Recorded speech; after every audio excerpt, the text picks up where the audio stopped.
मर्दा के रोज समझावे लेकिन मर्दा मनबे ना कर। जैसे बगलिया में खा रहन लड़की के बड़का पापा वैसे मन ना रोज लगा के आवे आधा सीसी 1 सीसी 1.5 सीसी 2 सीसी ए बाबू और पियक्कर तो रहे गए लेकिन उनका नियतो ना ठीक रहल। कितनो मेहरारू रास्ता धरावे के कोशिश करे लेकिन मर्दा माने ना। मेहरारू दिमाग लगोलस। एक दिन 16 श्रृंगार कैलस 16 श्रृंगार कैले के बाद कहले बता बाबू कैसे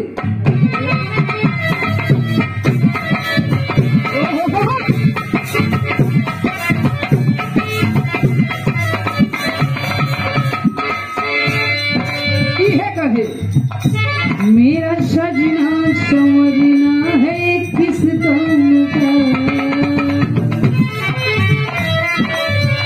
मेरा सजना समझना है किस काम का।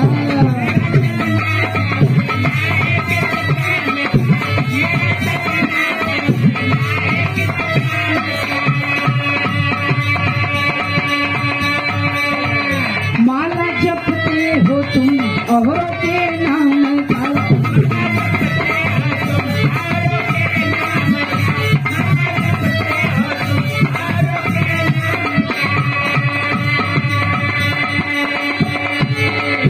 मेरा सजना समझना है किस नाम का। माला जपते हो तुम और के नाम का। बीवी हूँ तो बीवी का कदर होगी क्या।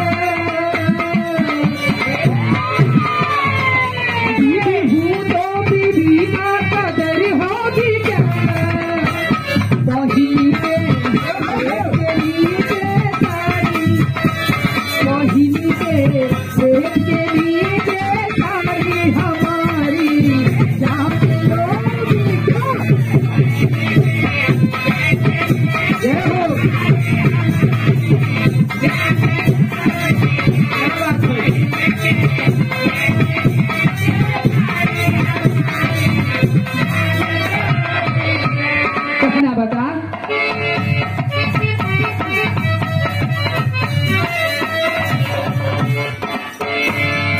मर्दा कलेश के सुना।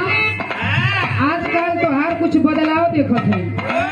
मेहरारू कलेश की का जब कोनो बात कहे पे तोरे सुनाई ना देखा समझ में ना दिमाग में नहीं घुसत है कोनो न कोनो उपाय कर ही के पड़ी।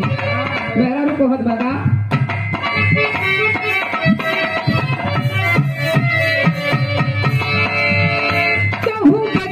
तो कुछ भी बदल देते हो।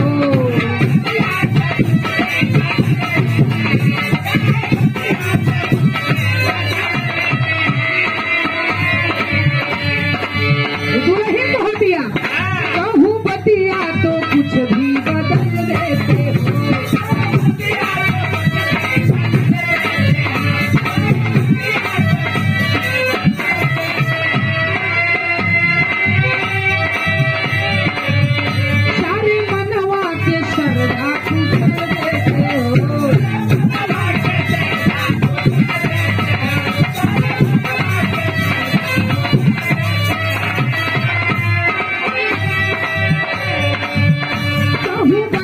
तो कुछ भी बदल देते हो।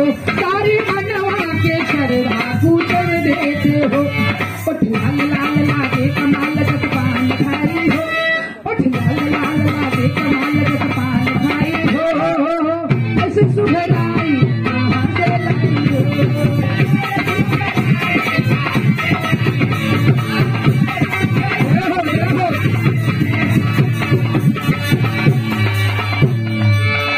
मुझसे भी सुंदर और कोई होगी क्या।